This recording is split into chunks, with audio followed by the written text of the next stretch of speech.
Welcome back to Masters on the Move, the podcast where we celebrate resilience, reinvention, and high performance beyond midlife.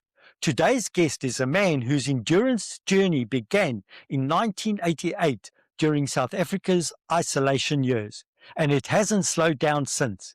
From track athlete to triathlete, from Olympic dreams to 5 Ironmans, from representing South Africa to taking on one of the most extreme triathlons in the world, Pieter Vermeulen embodies what it means to keep showing up when the mountain is still ahead. This conversation isn't just about racing, it's about resilience, neuroplasticity, discipline, injury comebacks, spiritual formation, and what it truly means to train the brain as hard as the body. Pieter, thanks for joining us and a warm welcome to Masters on the Move. Thank you so much. It's really a great privilege to be here. I love to speak to athletes. It is really, I'm so excited to share my journey with you.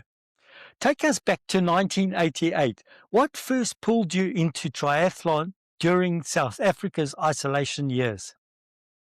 Yeah, it's an interesting story. I was a track athlete, and when I started running at around the age of 13, I joined that stage. It was Paro Athletics Club, and I asked the coach, "Can I also run?"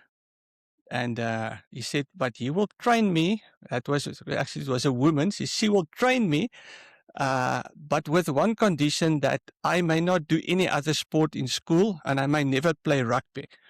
And that was quite a challenge because, South Africa is a rugby mad country. And in those days, athletics was not very celebrated. We had like one school event.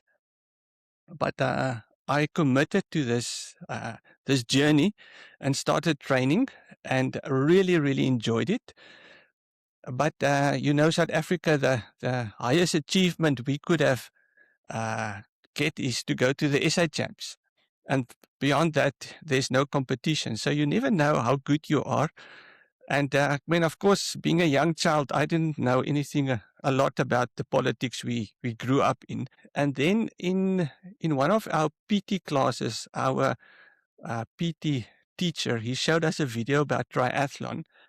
And that made me so excited that I really wanted to do this sport because it's a sport which people from outside South Africa would also be able to compete. So I had this dream to compete in the Olympics, but I was not good enough in the 100 or the 200 meters to qualify.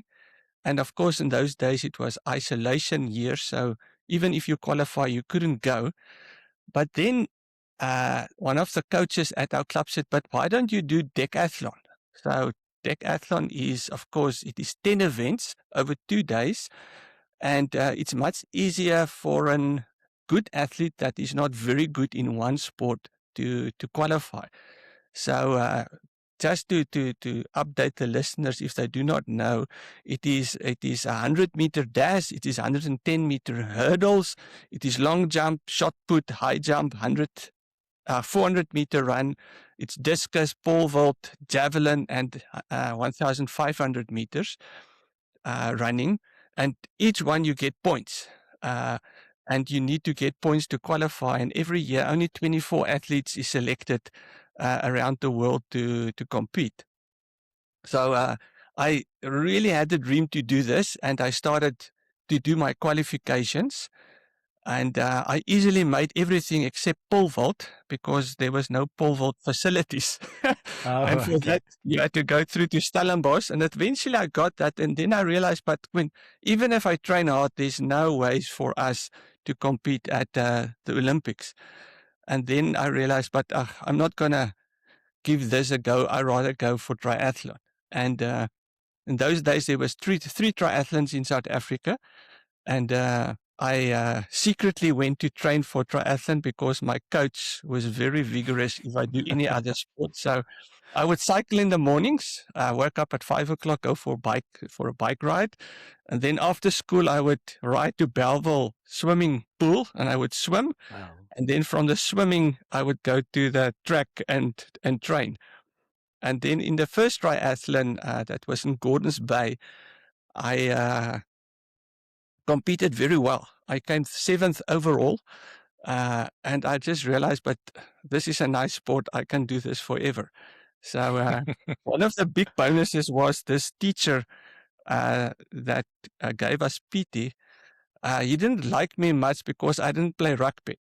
And he was always like looking down on me for not playing rugby. Like I was the one kid that didn't do rugby.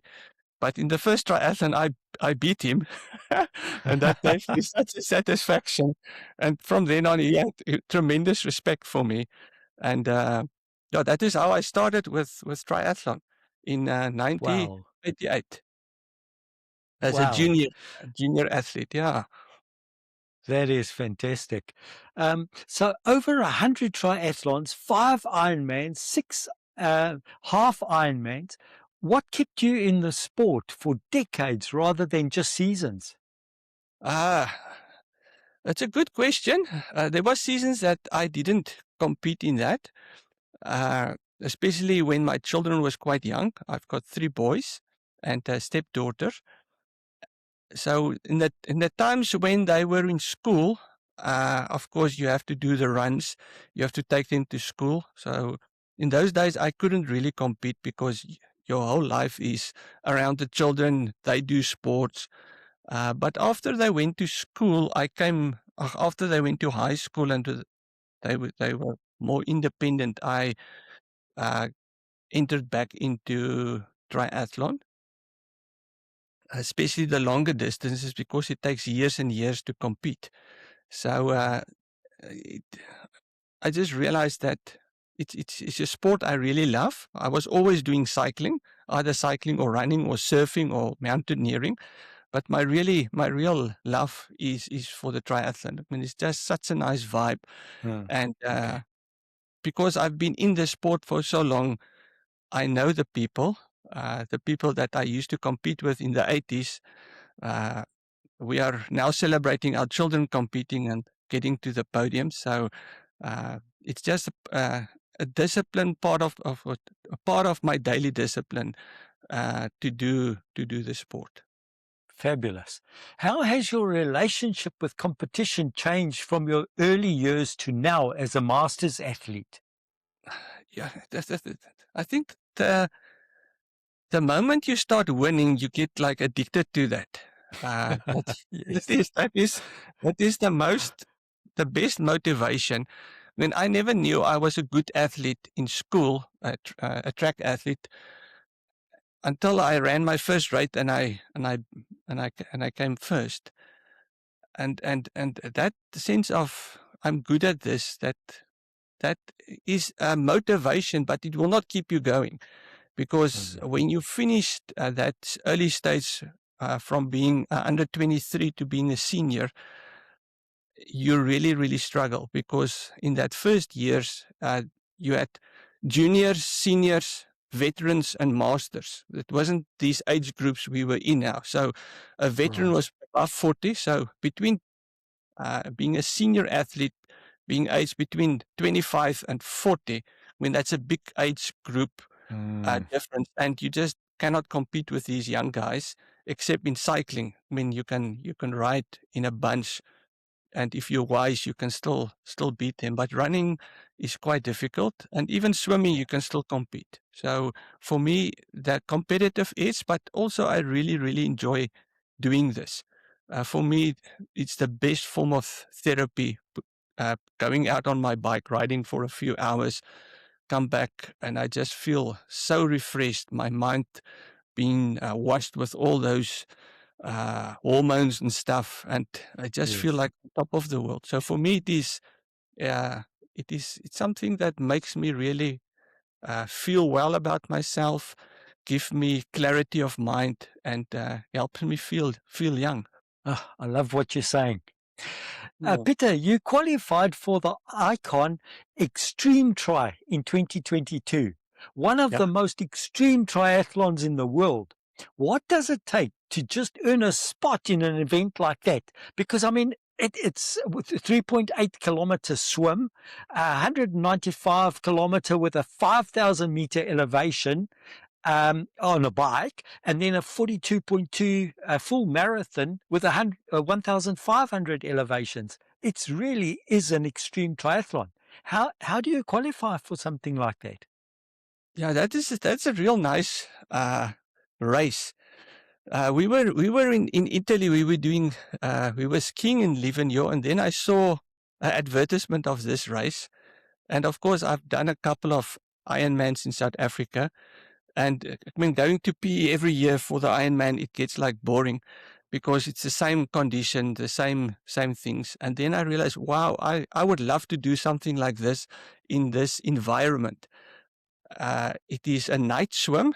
I mean, growing up as a surfer, I just love doing things that is crazy, especially a night swim in the highest lake in Europe. It just sounds like something I would love to do. And the lake is Yeah. fed by the glacier, so it's a cold swim. Uh, so I thought, let me give this a try. So immediately I tried to enter, and then the guy said, "No, sorry, you cannot just enter. You have to write like a CV what you have done." And I sent in my CV, and I was not. It was just before COVID. It was when the race started, and I didn't get a slot. So I asked the guy, "What must I do?" And he said, "But you should do a couple of more events." And in those days, we were all hit by the pandemic. And Ironman did something amazing. They started doing virtual races, Yes. which were free, and you can do it every weekend. So they had like this cyclist, you do a sprint, then you do a standard, then you do a half Ironman, then you do a standard, and then you do a sprint. And of course, uh, I was that stage, I was in the coffee industry and my business was completely shut down. So I became like a professional athlete during COVID, except I didn't get paid for it. But I was training like crazy and competing every weekend. And suddenly I was doing a lot of Ironman distances. Of course, it's unofficial. And my Yes. son, he was also studying and he joined me. So we were doing every month we were doing a half Ironman. You could either do it in one day or you can do it over the weekend. And of course, I started gaining points in the Ironman circuit. And then I qualified for Kona, which is the supreme Ironman race. But of course, it was isolation. We couldn't Mm, travel. So they had a virtual Ironman, a virtual race, which was probably yes. the hardest race I've ever done. Doing a full Ironman with only my wife coming to me secretly, giving me stuff to eat and drink because in South Africa the lockdown was just terrible. Uh, and uh, and that race I did very well. I think most of the pro athletes didn't compete, so suddenly the amateurs were shining. And then I reapplied for the Icon, and I got the slot. So of course that year I couldn't go. I got the slot, but we couldn't travel to Europe. And then they said, but I can come the next year, and that was in 2022. Uh, we went to compete. Uh, Me and my wife being Team South Africa. It was actually really being funny because most of the guys came there with the European teams, like 10, 15 supporters, a support van with branded clothing. We came there with a rented car. And my wife gave me the support all the way, which was actually the uh, most incredible journey. I bet. Only 250 athletes are invited each year. When you stood on that start line representing South Africa, what was that? What was going through your mind? Ah, yeah. I think it was nice the day before having my South African uh, or my suit on, my track suit, and uh, the race, what do you call it, the pre-race event. That was a moment of being extremely proud of myself. But waking up 3 o'clock that night, or the morning, and you had to start swim in the cold. I mean, outside it was 3 degrees. Luckily, the water was a bit warmer, but it was really terrifying.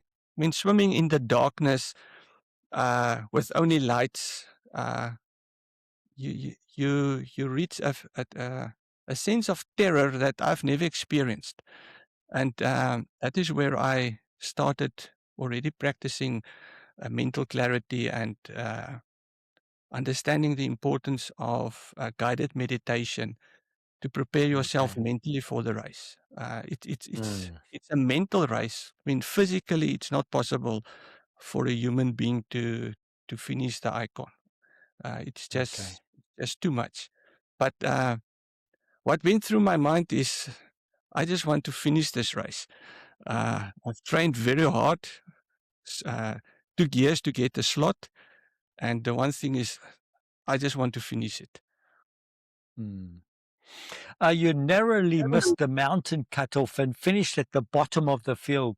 What did that experience teach you about resilience? Yeah, yeah, I must actually tell you the whole journey.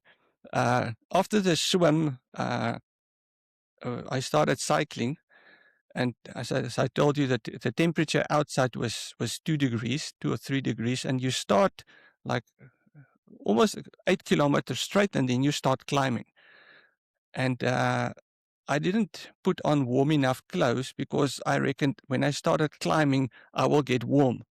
But being a South African and ignorant of high mountains, when I got to the top of the first pass, it was -3, and I was so cold, and I just stopped one of the other teams, the support team, and said, "Do you have a jacket for me?" So one of the guys took out his jacket, and he lended his jacket for me, which for the first 3 hours it was -3 degrees.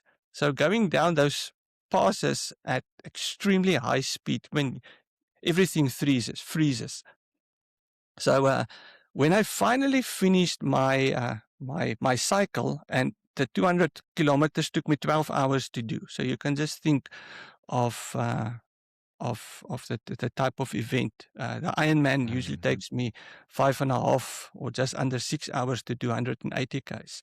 So when I finished my cycle, I was in total I was 84th, but all the athletes behind me missed the cutoff, and I just was ready to quit. And my wife helped me to get out of my bike, and I was just sitting thinking this is the end of my race. And my wife put on my running shoes, and she said, "But you're gonna at least try running." And from then on, I missed all the. I just made the cutoffs with these points where you have to the cutoffs, and the one I was getting to the cutoff points, and the guy was talking in Italian with me, and I was just talking in English with him, and he actually wanted to take off my chip, my GPS, that I couldn't continue, but I just make that I can't understand him, and eventually just said, "Go, go, go." So at around 21 kilometers, it started thundering. So it was a thunder ice storm, and it was just crazy. Running in the darkness, in the mountains, on a trail run with a small light, and at about 30 kilometers, I had two guys that the medics were behind me cleaning up the route. So at least I had companionship. And then you go to they call it the plaza, where you get your backpack to go up the mountain. And I missed that. I missed it with 48 seconds. And that is after 23 hours of racing. So I finished the race at the bottom, but the prestige is to run up the mountain, and the if you ever watch the video of the icon, is the last 200 or 300 meters, you literally crawl up the mountain like a baboon, and then you finish. And I think that is the most prestigious thing to get to that. So at least I got my medal. Mm. And for me, it was like I really want to go to the top and finish. So this year Mm. I again got a slot, or last year, to compete in this year. Yeah. Congratulations on that.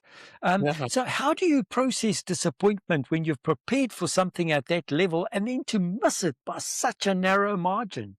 Yeah, it's something that really goes through your mind. I mean, you go through, I shouldn't have gone to the toilet there. I shouldn't have eaten there. It really goes through your mind because it's less than a minute. I mean, the cutoff is the cutoff. That is why there's Yeah. rules in sports.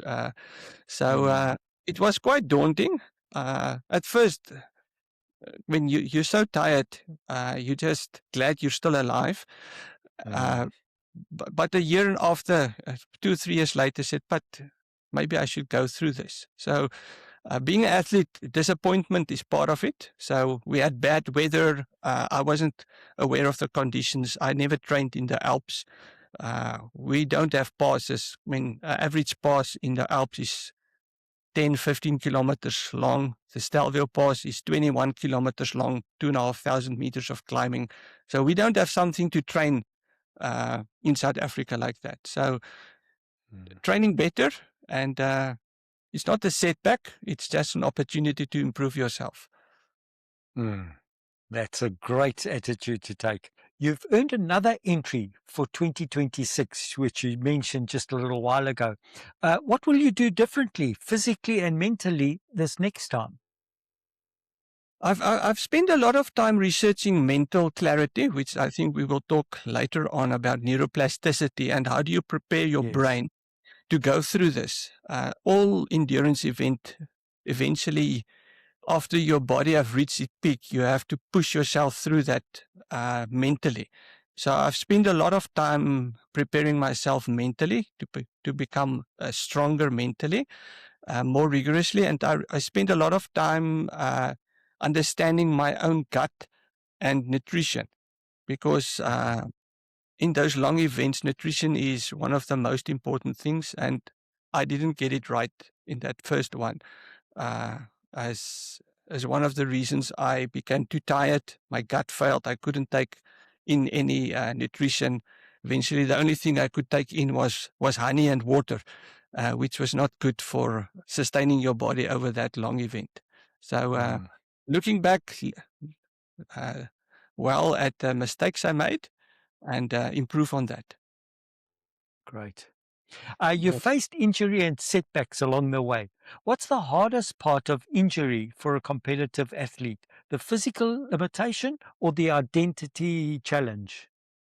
I think that the physical one is the most difficult because when you don't train, you get like really depressed uh, because training gives you a sense of feeling good.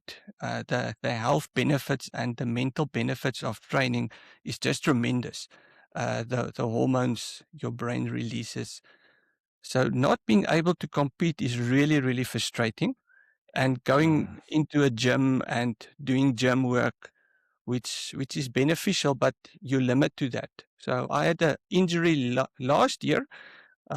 Beginning of the year, I qualified for the world champs for the standard triathlon, and then in Switzerland I went skiing one day, and I had a ski accident, and I fell going down a slope at a very high speed, and I cracked 2 ribs and really injured my shoulder. So for me, that was quite a setback. First of all, I was not able to swim, not being able to use my upper body. I could still cycle, but you cannot really cycle with ribs being not functioning well. You cannot breathe. So it's quite a Mm. difficult stage, but this you can do stretches and different kinds of things. So uh, and then to start again, I mean, any athlete understands the pain of getting fit. I mean, that's the hardest part to the process from being unfit to fit. The moment you're fit, you enjoy it, but getting fit is painful and very hard. So to get fit again is not recommended. Rather stay fit and just improve your fit. How did you rebuild yourself and return to provincial competition? uh, it was a long journey. I of course started with shorter events, not long events. And because I had such a long history of being track, I still am fast. So to get fit for a short event was easier. The hardest part was to get swim fit again because of my shoulder injury. You can swim, but you cannot swim fast. And in triathlon, you get a competitive advantage when you get out of the water first or in front of your competitor. Then at least you can push yourself. But if you back out of the water in the swim, it's really hard. And especially when you're a master athlete or older, we don't start with the front guys. We start at the back. And then when you get on your bike, you have to pass them to get to the front. So I spend a lot of time with a physio, and then a lot of time spending time through meditation, visualizing myself getting better, and then a lot of time in strength training because time in the gym, which I don't like, but it's very important to rebuild my muscles.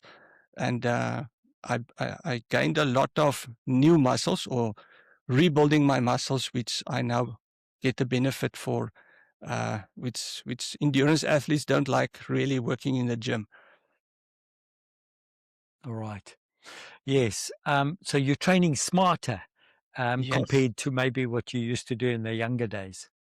Yeah. Like when we were really stupid when we were young, I was training for triathlon. I was doing like 2 or 3 triathlons every week just to get fit in those days and didn't realize you need to taper, you need to be nutrition. I mean, it's actually to look back how we trained in those years, not knowing all the science we have, we were really stupid. And now we know a lot more about polarized training, how muscles work, how your body functions, the interaction between your gut, your vagus nerve, your brain. I mean, all those new scientific things really, really helps to train much smarter. Yes. And then, of course, as we get older, being aware of the recovery side of things as well. Mm. Yeah, that is something I never knew when I was young. So how do masters athletes balance ambition and longevity? Because you're wanting to keep doing this for many years to come, I'm sure. Yeah, so that is where you really need to train wise and listen to your body. The advantage of being a master athlete is you really understand your body very well. You know when you're tired, and when you're tired, you should rest. And rest is also part of the training. Uh, if you rest well, you get into the race better. And it is better to be undertrained than overtrained. So even if you're less fit because of all the years of training, your body gets into a mode where it's like a racing horse. Once that gate's open, you know what to do. But if you're Yes. overtrained, like we say, you've burnt all your matches. There's no way to go back. So Yeah. to not allow your ambition in one season to drive you because you're in it for the long run. I would love to compete until I'm 80 or 90 years old. So when you get in a season and the season doesn't start well, just compete and enjoy it because ultimately we do it because we enjoy it, not always to win it. So winning is a bonus, but the enjoyment is what we do, and the benefits of being with your friends, with your buddies, training with them. I mean, that's really the heart of it. The Yes. companionship with your friends, training in a group, running in the mountain. So those things is that that keeps you going, and the competitive and the ambition is not so important anymore. Right. Um, You are passionate about helping older men train smarter. What are the biggest mistakes you see masters athletes making? Uh, I I think that the first thing is there's a lot of new athletes entering competition. People that their children is out of university, they've got more time, and they start too fast, uh, and do not build a good foundation. When athletes like me, who's been competing for many years, we have a very, very solid foundation. And a lot of athletes that starts at the older age, they start too fast, and then they get into injuries. So if you don't have the muscle memory, I think that is the biggest athletes that I've seen many people in my age doing, especially coming from mountain biking or from cycling and start doing triathlon. It's a total different game, uh, uh, training your whole body, and a lot of them burn out too fast. So when you start at the older age with endurance events, when you're young, you can get fit like in six weeks to a month, but in our age, you need to give yourself 1 or 2 years to get fit. So to get a proper coach is one of the very helpful things, and a nutritionist, and to do things like resting well, drinking water well, and releasing your stress. At our age, most of us, or many of us, are in our careers, also at the prime of our careers, and we have a lot of work stress or whatever relates to stress. And that is the Mm, things that really breaks you when you compete. It's not that your body fails you, it's that your mind fails you, and then you break down.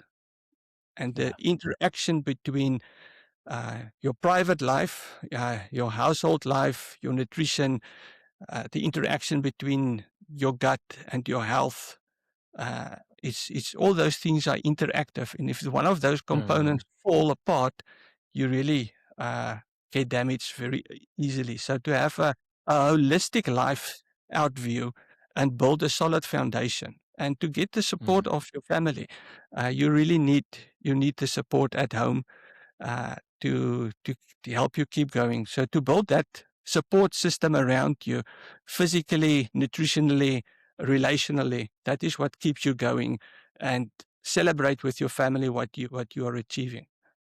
mm. You've touched on nutrition there. How important is science based nutrition as we age, and especially for these big endurance events? I think that is one of the most important aspects that we can gain on is the research that have been have been done in that field. When physically we break down, our muscles decline, our mitochondria, which is the power source, it decreases.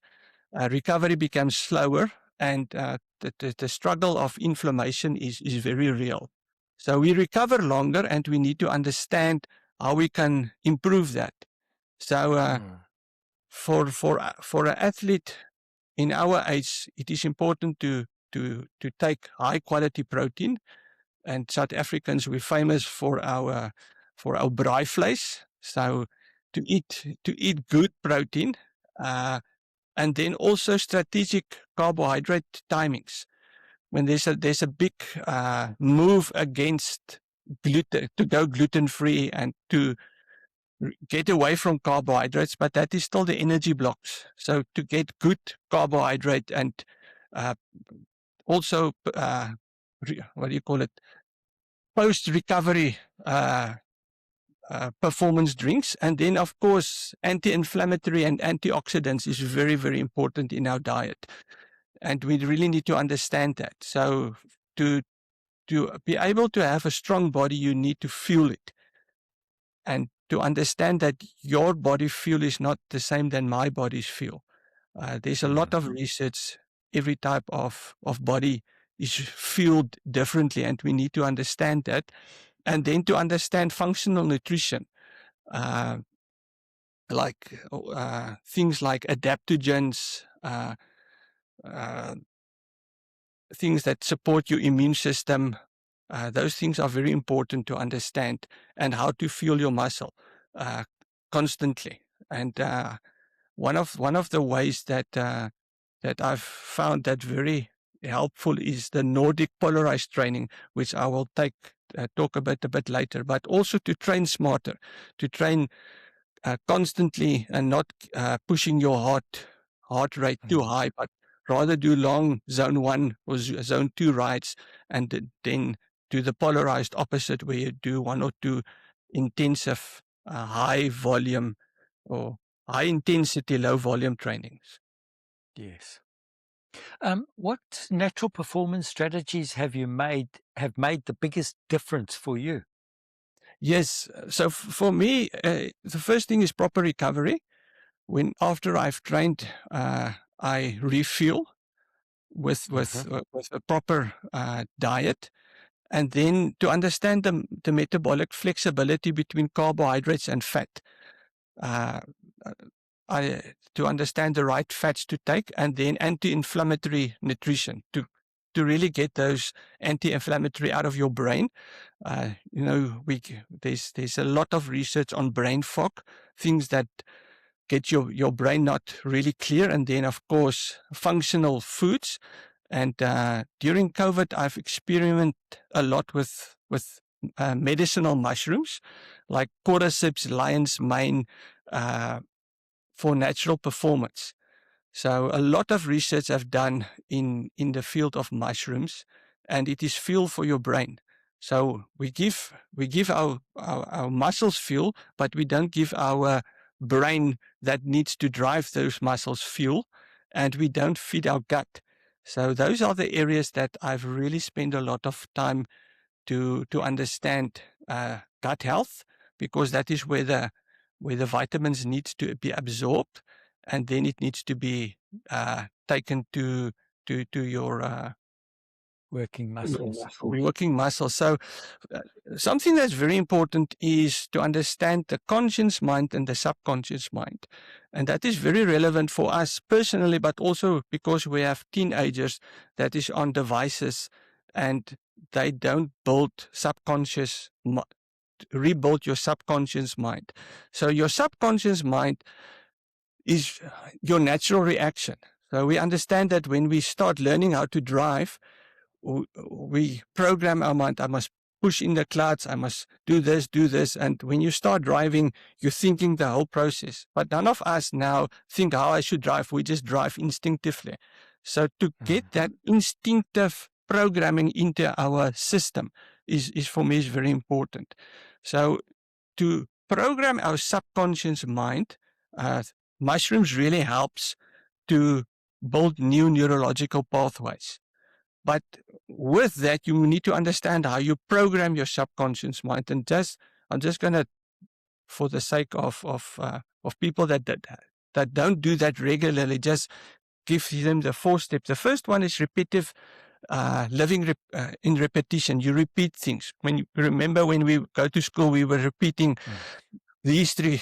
You repeat it until it goes from your conscious mind to your subconscious mind. So doing things repeatedly, and specifically things that is positively, and speaking faith-based things into your life. There's an important scripture said, as a man thinketh, so he becometh. So how do you think of yourself? And if you're in an environment where there's a lot of negativity or negative people around you, you become negative yourself. So to surround yourself with positive people is very, very important. And then the second thing is to guard our hearts. And in the emotional that we do things, if we're excited, and that is why I love riding with young people. They're always full of excitement. There's a lot of positive energy, and soon everybody in the group becomes positive. If you ride with some old people, they're always complaining, and that becomes negative. So to have a positive emotion really builds your subconscious mind. And then visualization, which is the importance of meditation. So to visualize the race before you go, and to embrace the pain and welcome the pain into your body, not as something from the outside, but to get rid of that. And then, of course, long, deep silence. to be still, to really spend time before you race to calm yourself. So those things have really helped me to build mental endurance so that I can push myself in the race, that it become natural. So it is in my subconscious. I spend a lot of time building that, so that when that moment come in your race where your body says, whoa, I cannot, and everything screams, naturally you just take over, say, but let's go, let's push through this. So you have to do that subconsciously before you go into the race, because all of us in endurance athletes know there comes a moment when you hit the wall or you feel like quitting, and then if you haven't made up your mind and repeatedly done that subconsciously, we will just quit.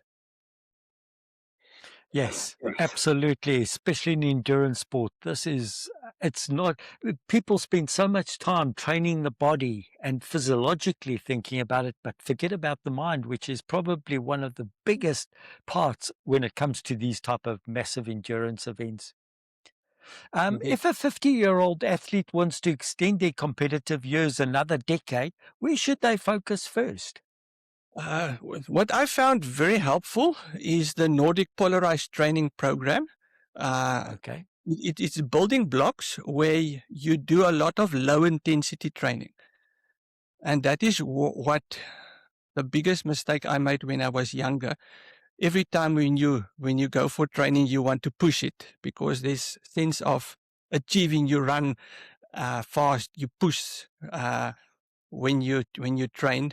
Especially when you ride in a group, there's always like this competitiveness. When you reach a hill, who's going to be on top, who's going to be the fastest. But really to discipline yourself to understand that 80% of our training needs to be performed at low intensity, and that rebuilds the mitochondria. As we get older, it diminishes. But to do long rides, like a 3 or a 6 hour ride at 25 kilometers an hour, it doesn't make sense for us because we want to compete, but that's a very, very strong building block. You build that muscle memory, and it is like building a solid concrete, steel enforced foundation, and that will not fail you. So you need to build that for at least 6 weeks. Usually 3 sessions of 6 weeks after you've become really fit. So the first 6 weeks blocks is spend 80% long, slow running, swimming, cycling, or whatever sport you are, and keep that zone. And then if you do 4 slow ones, you do 1 fast one, which is like a 30-minute training session. You warm up properly, and then you push your body to the maximum capacity, but short. First 20 seconds, then later 30 seconds, later 20 minutes, where you build that block of doing it race pace. So for me, that is very important because that reprogram your body to burn fat. It gives you cardiovascular health, and you recover much easier. So since I've trained in this way, I'm never tired. Usually you're always tired. You want to take a nap in the afternoon, but these long, slow blocks have become very manageable, and it rebuilds your VO2 level, especially those high intensity strength. So my VO2 level is the moment since I've trained that is the same that when I was 40 years old, and that can be achieved. So the secret of longevity is the VO2 level, the amount of capacity your body can take and get that oxygen to your muscles. And that is what gives you a competitive, and to do that consistently, season after season after season. Yes, exactly. You're currently part of an experiment exploring medicinal mushrooms and neuroplasticity. What sparked your interest in this area? Yeah, also during COVID, I was in the coffee industry, and some friends of mine, I call them the crazy professors, they were experiencing on medicine that can build your viral system to not get the COVID medicine, the sickness. And then they were looking for some compound to administer this. And then they came to us and said, but can we put this medicine in the coffee pot, and then in the morning when you take your coffee pot, you have your caffeine, and then you have all these other medicinal properties. And I was so interested in this because I'm an athlete, and one of the professors, he was also a national wrestler. And we were talking about mental clarity. And you know, when you start training, you get into that mode where you just feel awesome. And then he said, but there's a couple of natural medicine that you start in that mode where you just feel super. And it is things like lion's mane, psilocybin mushroom. In South Africa, we have the Bushmen who use scalitium, which they use to take, and then they would run through the Karoo, mental clarity. When I was doing mountaineering in Nepal, I met the Sherpas, and they use ginseng, which really helped them to absorb more oxygen. And then ashwagandha, moringa, and all these kinds of natural medicine. Once I was in India, and I was struggling with high cholesterol, and I met a medicine lady.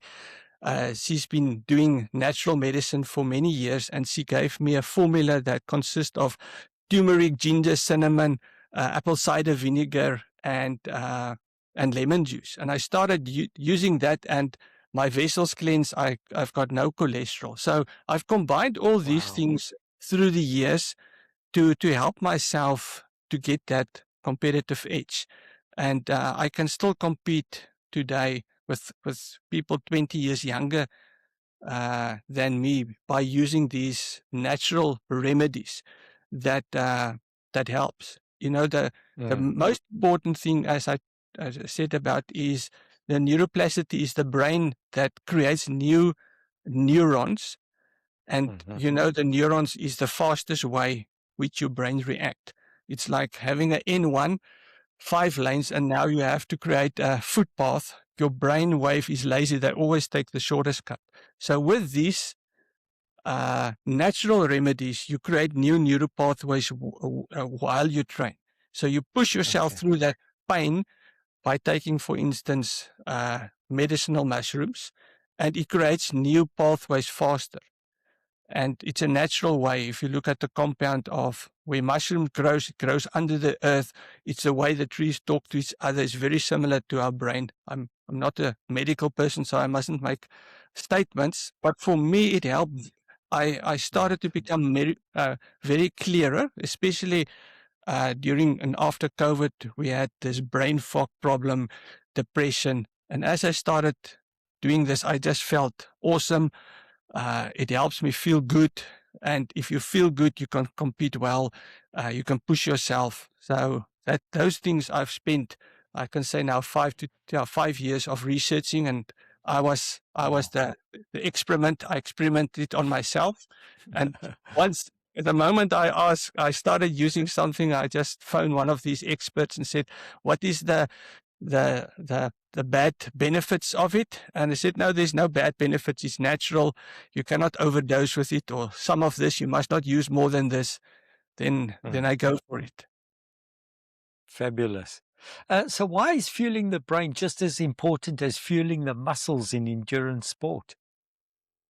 Yeah, the brain constantly monitors fatigue, our energy availability, and nutrition, temperature, and determine how much it can do. So that's one of those things we don't understand. The brain understands exactly what's happening in the body. So when we train our brain in conditions similar to race with natural remedies or natural solutions, it gives us much more clarity.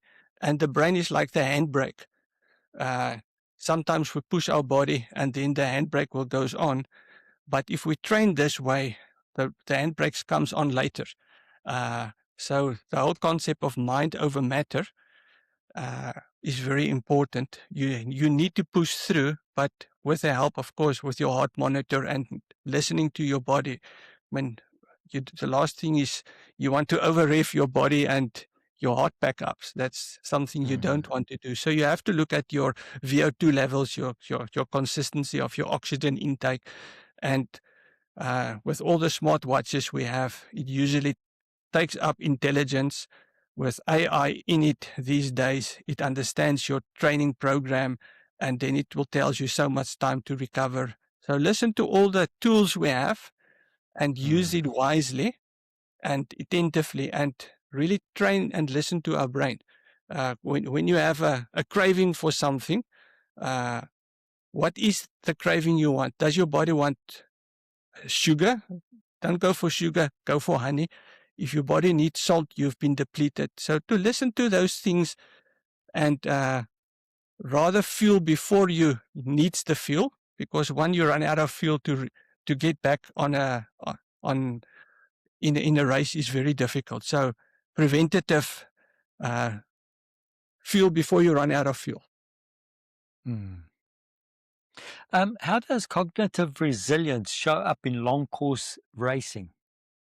Yeah, that is when things get difficult, and that is which I referred to previously, the subconscious mind. You need to determine or try to program your brain before, because once your body gets tired, your brain will keep it going. Your brain will keep feeding and regulating it. So the body has the capacity to go on even though you are tired. I mean, we all know the example, when you go under the water, you can probably stay there for 3 minutes, but after 1 minute, your brain said you need oxygen, and you start going into a panic state. And it's that programming to know, okay, I can stay under the water for 3 minutes, but I need to practice that. And then the brain adapts to that. So our body is amazing. And that is, I'm just standing in awe how wonderful we are made. So cognitive resilience gives us the ability to stay calm, to manage our emotions, and to keep going and not panic. Do you believe mental conditioning can offset some of the physiological decline of aging? Yes, that is what we are all battling for. We cannot get new bodies, but we can look well after them. So mental conditioning is as we get older, we can get advantage through our experience, through pacing and mental resilience. And in sometimes there's still a lot of competitive years for us. I mean, in age groups, one of the biggest jokes is they asked the old lady who was 85 and won the Ironman, how did she do it? She said, but all my friends have died. So if we stay resilient, it's really a sad thing to look at men our age. Many of them is overweight, they're depressed, they haven't looked well after their bodies, and there's still time to come back. But to get from an overweight person to a competitive athlete is a long journey.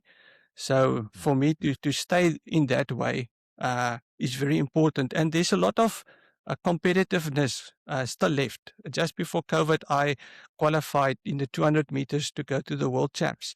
I went back for track for a while. So there's a lot of master event.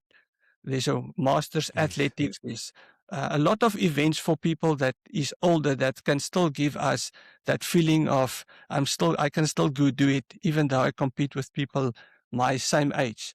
So yeah, so to train intelligently and to rely on the years of experience we had, which the younger athletes don't have. And it's really interesting if you look at triathlon, the people that win the athletes, the triathlons, they're between 35 and 40. And it is like the younger generation don't have the same endurance that we have that grew up before the digital age. It's something that's really interesting. So, Peter, you spend part of each year in Europe working with young leaders in faith contexts. How does that work shape your approach to sport? Yeah, you see, there's a very strong parallel between sport, endurance sport, and character formation. And endurance sport teaches us humility, it teaches us discipline, perseverance, and resilience. And it's something that I've seen. There's like a spiritual awakening in Europe, actually not only in Europe, all around the world. There's young generation Z's looking for meaning. They didn't find it in social media. Uh, they have been disappointed by the leaders of the world, and they coming back to faith in Jesus by their hundreds and thousands. And I'm privileged to join in this move that is taken place. And I see the qualities that's needed to be a leader is found in sport. I will never forget. I was part of a community in Stellenbosch, and one of the leaders of this church group of hundreds and thousands of students, he said he have found that the leaders that are good in sport have become the best leaders. Many leaders, they fail because they don't have endurance. And we all know when Right. you work with people, you face obstacles uh, that you can't control. People get attitudes, people do funny things, you cannot control the emotions. And it's similar in endurance sport. You can train well, race day, you have a wind, you get a puncture. There's a lot of things that you cannot control, and you have to manage yourself through that.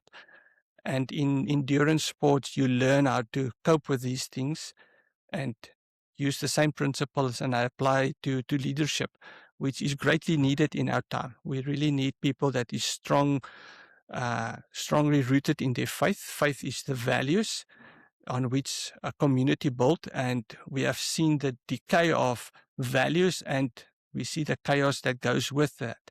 So to build leaders, young leaders especially, who are strongly rooted in their values and in their faith, is really needed in the world today. Hmm. What does surrender look like in endurance racing? Yeah, that is a very important question and a very important answer. Surrender in endurance means accepting the conditions of the moment instead of fighting them. It is the example I've previously used is you need to welcome pain into your body. It's not your enemy. Mm. When you fight the pain, it will kill you, or it will make you quit. But to Mm. welcome the pain into your body, and just to surrender to that. Said, you're welcome. I'm going to take you to the finish point. You're going to scream, but I'm not Yes. going to listen to you, and you're going to irritate me. But fine, you are with me until the end, and I'm going to Yeah. endure you.